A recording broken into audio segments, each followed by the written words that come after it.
Gaza, symbole du meilleur et du pire de ce que peut produire l'humanité, symbole d'une résistance à la longévité exemplaire et dont la durée n'a d'égal que la cruauté qui lui fait face.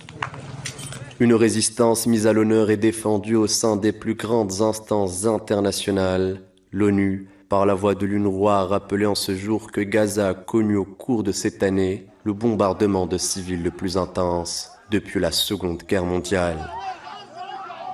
Témoignant de la barbarie dont sont victimes les Palestiniens, sans précédent au cours du XXIe siècle.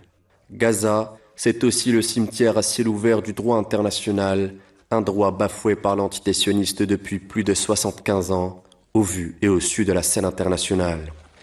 La tragédie gazaoui a permis de mettre en lumière les doubles standards de l'Occident, un Occident collectif qui défend le droit international quand il s'agit de la Russie car ses intérêts sont touchés, mais qui refuse de condamner et de nommer l'innommable génocide commis par l'entité sioniste, et qui tergiverse à l'heure d'arrêter les criminels de guerre Gallant et Netanyahou, à l'image de la France qui offre une immunité au Premier ministre sioniste, à l'image de Washington qui exerce une pression sur la CPI, qui ose ouvrir le dossier palestinien, plus longue crise de réfugiés au monde.